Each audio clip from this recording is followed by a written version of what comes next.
Bueno, muchas gracias por estar acá. Bienvenidos. Esta charla se llama 3D Minutos en el Infierno. Es un juego de palabras, ¿no? Porque 30, 3D, ¿eh? Jaja. El subtítulo de la charla es No lo hagan. Voy a hablar muy rápido de mí. Mi nombre es Juan Manuel Santos Falcone. Si usan IRC, mi nick en IRC es Godlike. Si usan Twitter, mi nick en Twitter es Godlike64. Si no saben lo que es IRC o Twitter, se lo pueden preguntar a sus abuelos. Ese es mi cargo, no lo voy a volver a repetir porque es larguísimo. Trabajo con Linux. Uso Linux desde el 2006 y programo en Python más o menos desde el 2009. Trabajo con Linux hace un montón. Y ese soy yo. Y lo de la impresión 3D es un hobby o una tortura china. ¿Sí? Bueno. No sé si me van a quedar tiempo para preguntas al final de la charla, pero no importa, porque el tiempo en realidad es una construcción social y no existe, así que todo esto es una ilusión y un sueño, no se preocupen. A ver, ¿alguien sabe? Eso es una manera de decir levanten la mano, ¿no? Levanten la mano, ¿quiénes de acá tienen una impresora 3D en su casa? 2, 3, 4, 5. ¿Cuánto lo siento? ¿Y quiénes no tienen una impresora 3D, pero están interesados en tener una impresora 3D y por eso están en esta charla? Ah, muy bien, muy bien. Sí. No lo hagan. No lo hagan, no lo hagan. Bueno, pero como ya están acá y tenemos que hablar del tema, vamos a hablar de impresoras. No, esas no. Impresoras 3D. No, tampoco. Esa impresora 3D. Y se estarán preguntando por qué esta charla, ¿no? ¿Por qué una charla de impresoras 3D? Bueno, porque con los problemas de las impresoras 2D, vamos a llamar impresoras 2D, que las tenemos hace como no sé cuántas décadas, los problemas son sencillos, son bien conocidos, ¿no? Es un desastre, la impresión 2D ya es un desastre, pero tenemos tantas décadas de lidiar con esto que ya está, digamos, ¿no? Imprimí esto, no puedo, me falta magenta, pero es una impresión en blanco y negro. ¿Qué me importa? No tengo magenta. Con las impresoras 3D, imagínense agregar una dimensión más. Y no es, bueno, es una dimensión más, es por 1, por 2, no, es exponencial la cosa. No es más, el problema era, no quiere imprimir antes, la impresora 2D, mandás a imprimir, no quiere imprimir, ese era el problema que tenía. El problema con la impresora 3D es que quiere imprimir, mucho. No quiere parar de imprimir. Y pasan cosas como estas, que esto es bastante light, es una cosa bastante, sí, jaja, sí. Porque también pasan cosas como estas, que puede ser peor incluso, que se parece mucho a un monstruo de Cronenberg. De vuelta, si no saben quién es Cronenberg, le pueden preguntar a sus abuelos. Y antes de seguir, una aclaración. Nos vamos a enfocar en lo que son los tipos más comunes de impresoras y voy a tratar de mantener la charla en las cosas que sean comunes a todas las impresoras. Hay muchísimos tipos de impresoras, muchísimos problemas, no nos daría el tiempo para todo, que como ya vimos es una construcción social y no existe, pero a mí me van a sacar a patadas si no. Y hablando de lo que es impresión 3D, la impresión 3D es la construcción de un objeto en 3D en base a un modelo. Ese modelo puede ser CAD, de AutoCAD o lo que sea que usen, puede ser un modelo en 3D que usen en Blender o en cualquier software de edición en 3D. Y es básicamente pasar de eso a un objeto físico. ¿Y qué usamos para construir ese modelo? Se usa de todo, se puede usar plástico, se pueden usar líquidos como resinas, se pueden usar polvos, existe la impresión de 3D en metales con polvos y un montón de cosas más. Y en cuanto a los tipos de impresoras 3D en lo que sería el segmento de consumidor, ¿no? Lo que nosotros pobres mortales, sobre todo pobres, podemos acceder, hay un montón, pero lo que podemos acceder son dos tipos principales. Uno son los de resina, que van a ver la sigla SLA, que significa estereolitografía, y los de extrusión, que pueden ver cualquiera de estas dos siglas. ¿Se ve esto? ¡Ay, sí se ve! ¡Qué fantástico! FDM o FFF que significan en inglés Fused Deposition in Modeling o Fused Filament Fabrication. No sé por qué hay dos, pero en realidad significan, nos referimos a lo mismo. Las de resina, no voy a hablar específicamente de resina en esta charla, pero sí les hago un paneo general. Trabajan con un tanque de resina líquida, que esa resina en realidad son fotopolímeros. Esto quiere decir que es una sustancia que reacciona con la luz. Entonces se cura o se solidifica esa resina en una determinada forma en base a luz que se le aplica de una determinada manera con una determinada forma. Requiere mucho postprocesado esa resina, porque no es solamente imprimo y ya está. Después hay que lavarla, después hay que secarla, después hay que curarla, y para curarla se usa luz ultravioleta. Uno puede comprarse la impresora de resina, una cosita chiquita así, imprime todo fenómeno, pero la impresión no sirve así recién sacada, sino que hay que lavarla, secarla, hay que curarla. Con luz ultravioleta hay secadores ultravioletas especiales, pero requiere mucho cuidado la resina. La resina es tóxica. Antes de trabajar con resina hay que ponerse guantes, porque la resina no puede tocar la piel. Y bueno, obviamente la luz ultravioleta tampoco está buena, sobre todo mirarla de frente. También se puede curar al sol. Hay gente que las imprime y las cura, las pone al sol, que es básicamente luz ultravioleta también. Y es caro, es muy caro. Y como ya dijimos que somos pobres mortales, sobre todo pobres, vamos a hablar de la impresión por extrusión. Y la impresión por extrusión utiliza filamento, un hilo. Ese filamento está hecho de un material que se conoce como termoplástico. ¿Qué quiere decir que sea termoplástico? Quiere decir que reacciona con el calor. Y la manera de imprimir es que se derrite el filamento de una forma determinada que ya vamos a ver y se deposita formando una capa. Para hacer otra capa, se derrite filamento y se deposita formando otra capa encima de la capa anterior. Y esto sigue así por siempre hasta que la impresión termina. Escucho unas risas por allá y me hace recuperar la fe en la humanidad porque quiere decir que entendieron esto. Muy bien. Si no entendieron esto, replantéense su vida, pregúntenle a sus abuelos de dónde viene esto. Bien. Importantísimo, cuando hablamos de impresoras 3D de tipo de extrusión, es que no se puede imprimir en el aire. No puedo decir, voy a imprimir de acá a acá y voy a hacer toda una... No, no se puede, porque se está derretido, se hace líquido y se cae. Bueno, en realidad sí se puede imprimir en el aire distancias muy cortitas. Hay algunos modelos para imprimir que tienen distancias muy cortas y la impresora puede ir de un lado a otro imprimiendo rápido, se solidifica en el tiempo justo.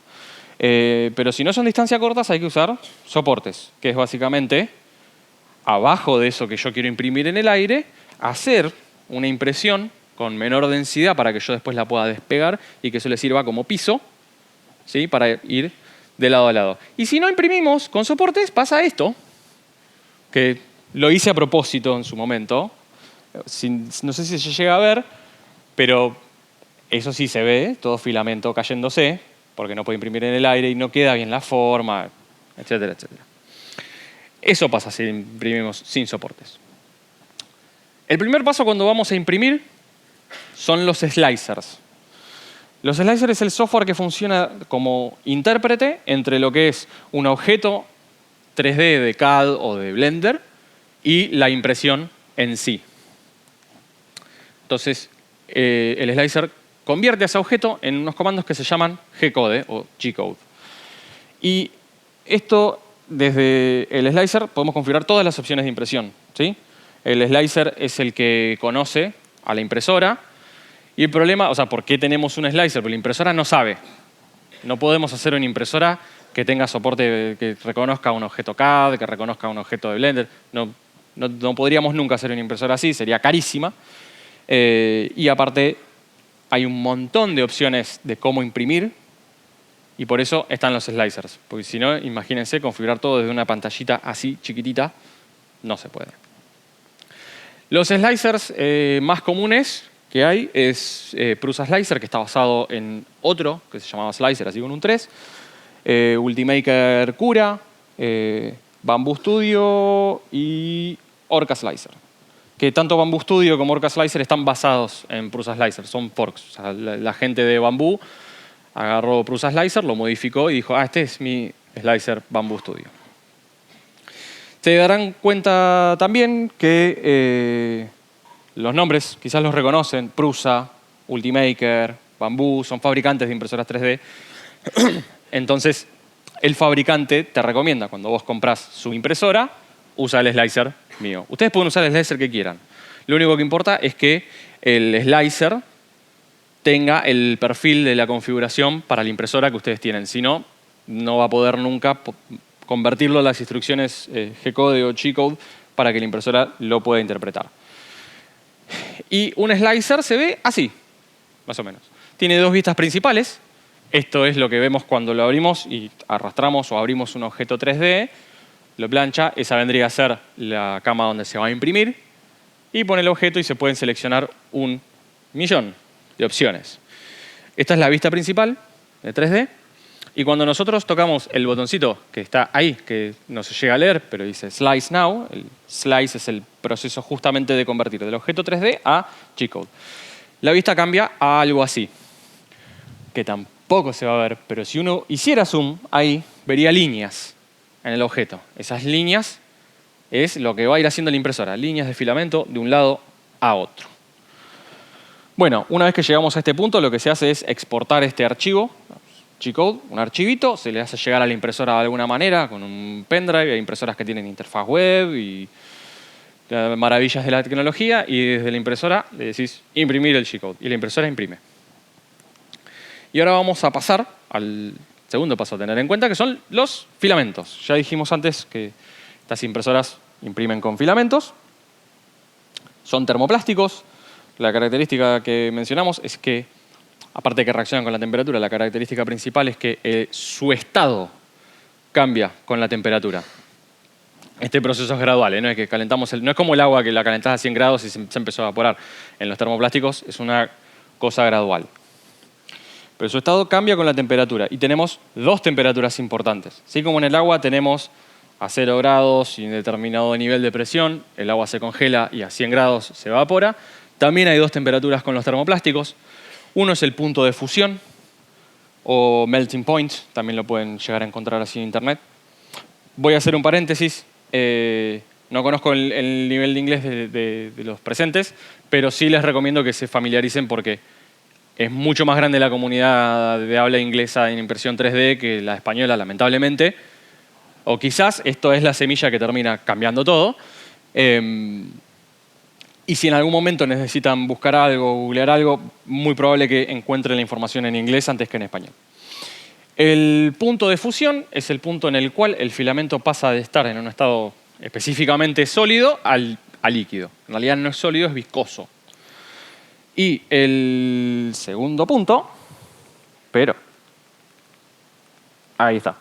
El segundo punto es el punto de transición vítrea o glass transition, que es el punto en el que el filamento pasa de estar específicamente sólido a viscoso. Luego se empieza a derretir, pero todavía no está líquido. En el punto de fusión ya es un líquido. Y aparte de esto, cada filamento tiene su punto de fusión y su punto de transición vítrea específico. Puede variar más o menos unos grados dependiendo del fabricante. Y también cada filamento tiene su propia fuerza de tensión. Entonces, cuánto puedo tirar de algo que está hecho de ese filamento antes de romperlo. Y su resistencia al impacto. ¿Sí? Lo tiro al piso, se rompe o no. Eso es lo que se mide. Hay tests específicos que se hacen para medir ese tipo de fuerzas y de resistencias. Bien. Y en cuanto a los tipos de filamento en sí, hay de todo. Hay de todo. Todos estos son termoplásticos. PLA es el más común, el más sencillo de imprimir, lo usa casi todo el mundo. Los llaveros que vieron dando vueltas por la conferencia hoy están hechos de PLA. A veces no hay que usarlo porque los vapores son tóxicos. PETG es un poco más flexible que el PLA. El PLA es quebradizo. Se puede llegar a quebrar si uno lo quiere doblar. El PETG es un poco más flexible. Policarbonato, muy resistente. muy resistente a la fuerza de tensión, es resistente al impacto, es bastante resistente a las temperaturas altas también.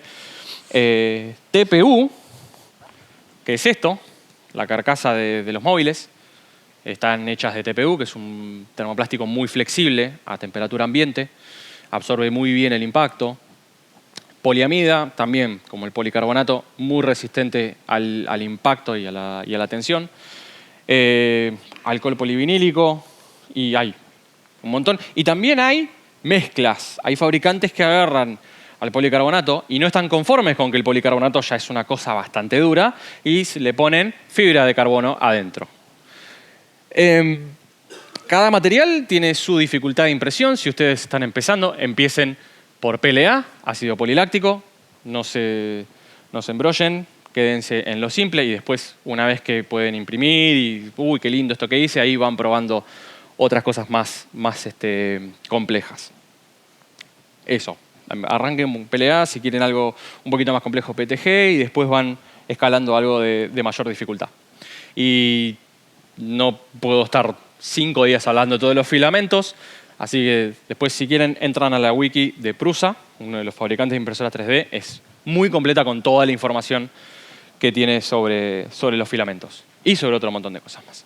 Y el tercer punto importante en la impresión 3D es el extrusor, que es algo así. Es un diagrama medio caricaturesco, pero el extrusor es el que nos va a derretir el filamento. El filamento es un hilo bastante gruesito, sólido, y necesitamos derretirlo. Entonces, el filamento viene desde arriba, hay unos engranajes que lo cazan y lo empujan hacia abajo. Y aquí abajo es donde se va a derretir. Un mejor diagrama de esto, un poquito más de detalle. El filamento viene de arriba. Aquí abajo esto se llama heater block o el bloque calentador. Tiene un cartucho que es el que aplica la temperatura. Tiene un termistor también que mide la temperatura. Y incrustado adentro del heater block está el nozzle o la boquilla. La boquilla, lo que tiene de particular es que arriba tiene un diámetro adecuado para que el filamento entre y abajo es un agujero muy, pero muy chiquitito. Al ser muy, pero muy chiquitito, si nosotros empujamos filamento ahí, el filamento no va a poder pasar, salvo que esté derretido. Entonces, vamos recapitulando. En el extrusor tenemos dos secciones principales. Una vendría a ser la zona fría, o cold end, en donde están los engranajes que van a empujar el filamento hacia abajo, hacia el extrusor. Y el hot end, o la zona caliente, que es el heater block, con el cartucho que calienta, con el termistor que mide la temperatura, y el nozzle. Y también, no están en el diagrama, pero es importante entender que hay dos ventiladores o fans. Uno es el fan principal. ¿Qué pasa? Un problema que podría tener es si el calor sube hacia arriba y se me empieza a derretir el filamento antes de entrar en el nozzle. Podría llegar a ser un desastre. Imagínense, filamento derretido en engranajes que lo tienen que apretar y que tienen que estar sólido y se derrite el filamento, un desastre. El fan principal siempre está encendido cuando nosotros estamos imprimiendo y es el que se encarga de enfriar y asegurarse que el calor se quede abajo y que no vaya hacia arriba. Y el fan de capa es un ventilador que apunta a lo que yo estoy imprimiendo y se asegura de que se seque, porque yo después tengo que volver a imprimir arriba, en la segunda capa y en la tercera capa y así. Si el filamento no está seco, se derrite, hay todo un desastre. Hay materiales que necesitan una determinada velocidad para el fan de capa. Hay materiales que se imprimen sin fan de capa y también varía dependiendo del fabricante. Y en cuanto al nozzle, que es importante, nos interesa el diámetro. El diámetro estándar suele ser 0.4 milímetros. Les dije que era chiquitito. 0.4 milímetros, el agujerito de abajo del nozzle. Que nos va a determinar, el diámetro del nozzle, nos va a determinar el alto de capa. ¿Qué tan alta hago la capa? A capas más altas, menor detalle. A capas más bajas, mayor detalle. Y también nos determinan el flow rate o el flujo, que es cuánto material puede circular por el nozzle y salir.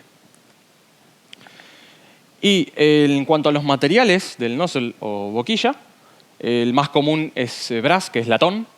¿sí? Es algo parecido al bronce.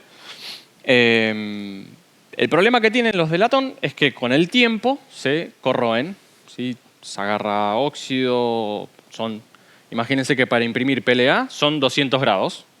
Y si bien el latón se lo aguanta a 200 grados, no se lo puede aguantar para siempre. Muchas horas y días de impresión. Entonces, cada tanto hay que cambiarlos. Por eso, la industria de la impresión 3D inventó los nozzles de acero reforzado, o hardened steel, que son mucho más resistentes a la corrosión. Y también hay un detalle. Con el PLA no pasa nada, con el PETG no pasa nada, pero si yo quiero imprimir policarbonato con fibra de carbono, es un material abrasivo. Y un nozzle de latón nos dura una semana y hay que cambiarlo. En cambio, usando acero reforzado, lo más bien, no le pasa nada. El problema que tienen los de acero reforzado es que el acero no se calienta igual que el latón. El acero tarda más en calentarse y necesita más temperatura para poder mantenerla. Hay unos nozzles, que es una marca registrada, por eso le puse el TM, que es Obsidian, que es acero reforzado de una determinada aleación con un determinado recubrimiento que a uno le permiten no tener que tocar las temperaturas que uno usaría con un nozzle de latón, pero teniendo un nozzle de acero reforzado. Entonces con eso, son más caros, son carísimos, pero con eso yo puedo imprimir todos los materiales que quiera, desde PLA hasta el más abrasivo que se me pueda ocurrir. Bien, y otra imagen también muy sencilla de cómo funciona esta parte del extrusor. Si nos imaginamos que ese algo es el nozzle, por acá está viniendo filamento, se derrite y se va depositando. Esto vendría a ser la cama y este es el filamento. Y se deposita, y va y viene, y va y viene, y va y viene, y sube, y otra capa y así. Esto es obviamente a una escala muy chiquita. Los que estén dotados de buena vista, yo no tanto, pueden llegar a ver las líneas de las capas. Es normal en una impresión 3D. Y la distancia, esa distancia que parece enorme ahí arriba, en realidad es muy chiquitita. Es casi como que al filamento derretido lo estamos aplastando sobre lo que está abajo, sobre la cama, sobre la capa que está abajo. Y justamente el último elemento que nos falta mencionar es la cama. No, esa no.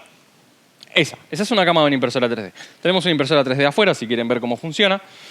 Y la cama de una impresora 3D es básicamente donde se van a depositar las capas del material extruido o derretido.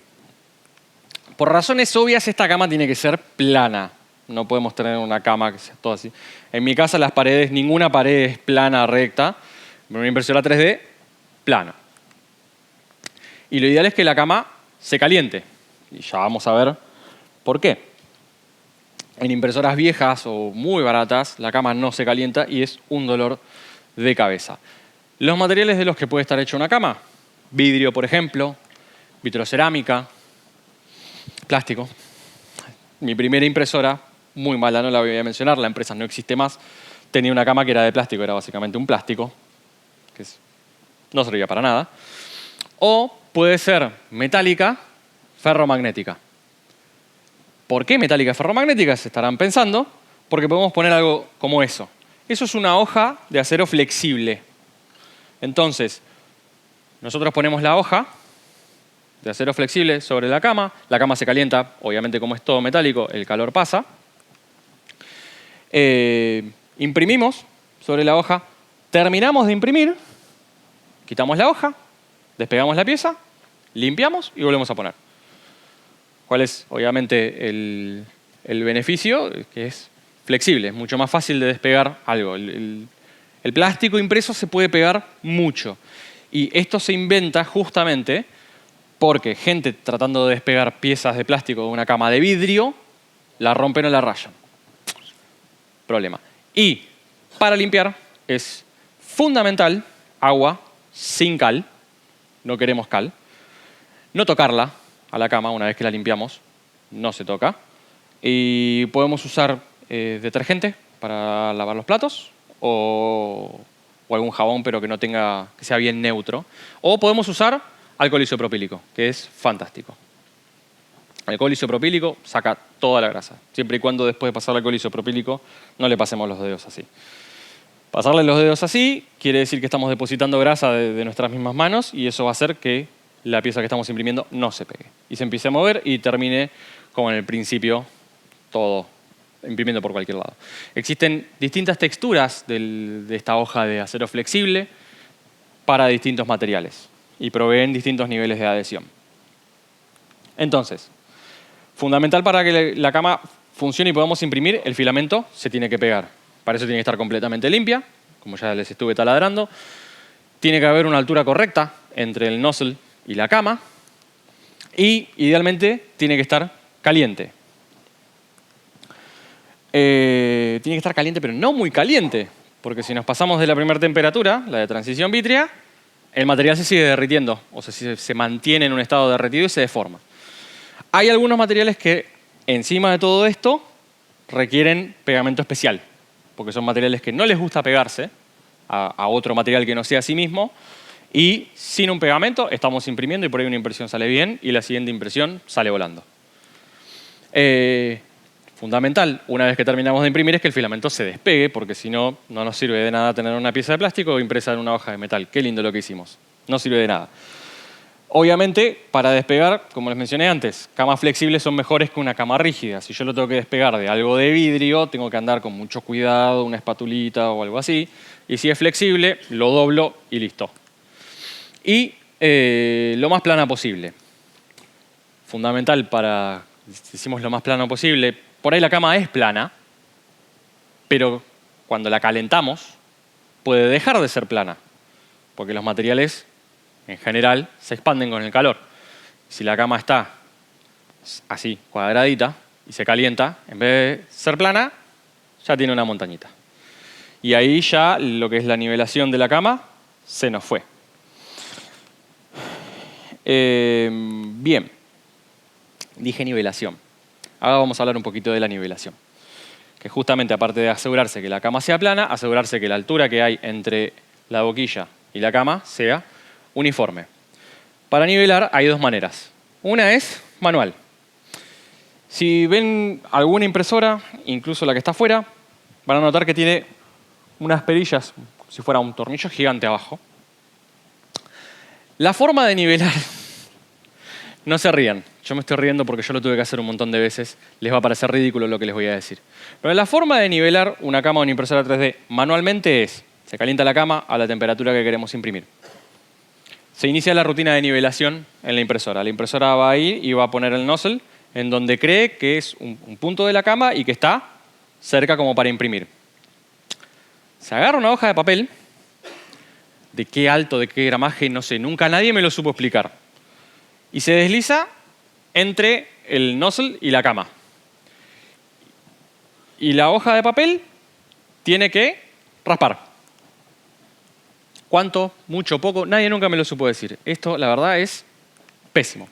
Y hoy en día tenemos rutinas de nivelación automáticas con algo como eso. La misma impresora tiene un sensor y dice, listo, ya está, ya encontré dónde está el cero y ahí sé dónde tengo que imprimir. Muchísimo mejor. Por suerte, evolucionamos como humanidad. Tipos de impresoras. Hay dos fundamentales en lo que es impresoras de extrusión. Una son las cartesianas, que son estas. También son conocidas como bed slinger, en donde el eje X, que es el extrusor, es ese que está ahí, se mueve de lado a lado. El eje Y es la cama, se mueve hacia adelante, hacia atrás. Y el eje Z es la altura del extrusor. ¿Sí? 3 dimensiones, cartesiano, perfecto. Un motor por eje, son más económicas, son más lentas también. El otro tipo de impresoras se llaman Core XY, tienen esta forma. Y aquí tenemos el eje XY, maneja el extrusor para cualquier lado, menos para arriba y para abajo. Arriba y para abajo es la altura de la cama, ese es el eje Z. Y tenemos un motor para el eje Z, para mover la cama, y 2 motores para los ejes XY.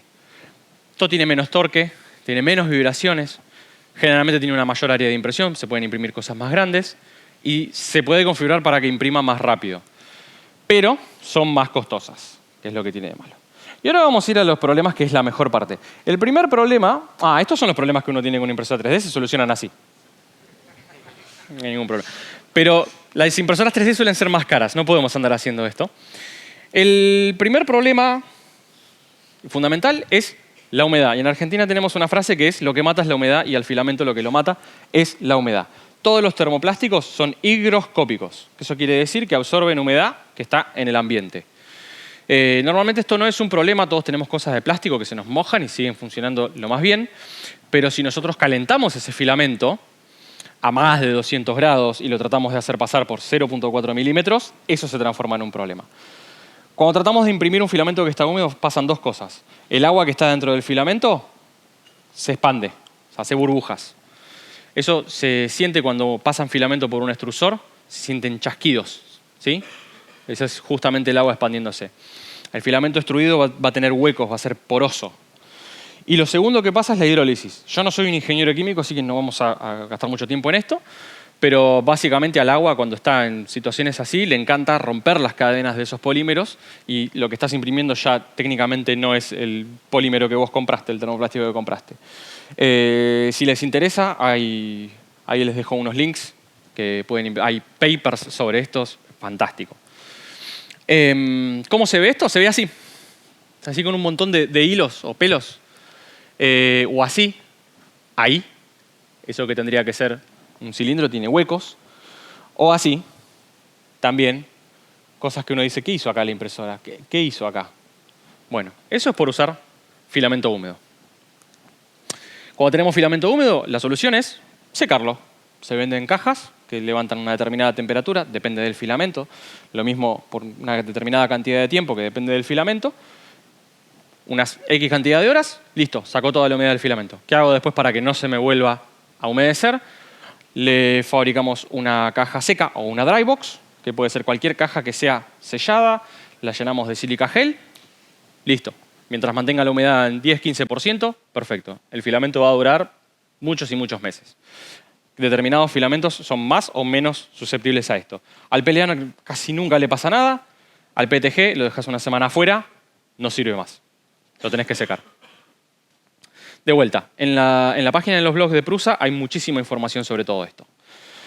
El siguiente problema es la primera capa. Esto es una primera capa con problemas. Todos esos huecos ahí no va a funcionar. Si la primera capa falla, seguramente es un problema de la altura entre la cama y el nozzle, que puede ser más o puede ser menos de lo que tiene que ser, o la temperatura de la cama, y que no tengamos la cama limpia, le hayamos pasado los dedos. Hay que asegurarse que el filamento esté seco, si no, también pasa esto. Siguiente problema es el warping, cuando se despega la pieza, ¿sí? Esto pasa porque a medida que las capas de arriba se van enfriando y la capa de abajo está caliente porque la cama está caliente, las capas de arriba se enfrían, se contraen y empiezan a tirar. Esto también califica como un problema de primer capa, puede ser un tema de adhesión, puede ser un tema del material, hay materiales más propensos a esto, y también depende de la geometría de la pieza. Hay determinadas geometrías que son más susceptibles a esto. Se puede usar un brim, que es una estructura especial que pone el slicer, pone más capas de filamento alrededor, o se puede usar pegamento, si no queremos pensar mucho. El siguiente problema es el pie de elefante. Si se llega a ver ahí, las capas llegan hasta un determinado lugar y las primeras dos que están pegadas a la cama son más anchas. Esto pasa, también es un problema de la primera capa, cuando la temperatura de la cama es mayor o igual a la temperatura de transición vítrea. O cuando tenemos el nozzle demasiado bajo. El anteúltimo problema es el stringing, son esos hilos. Esto pasa cuando el filamento está húmedo o pasa cuando tenemos mucha temperatura en el extrusor. O configuramos incorrectamente las retracciones. Si esto es muy leve, una pistola de aire caliente, 2 segundos y se va todo. Y el último problema son los tapones. Eso que ven ahí, que se ve horrible, lleno de agujeros, es por un tapón. Ese tapón, que lo tuve que sacar. Si usar el filamento húmedo, causa tapones. Exceso de presión en el nozzle, causa tapones. Usar una feature que se llama ironing, también causa tapones. Se puede sacar con un proceso que es cold pull o lo que yo elijo, que es desarmar todo. Precauciones, cuidados y consejos y ya termino. Me están apurando acá.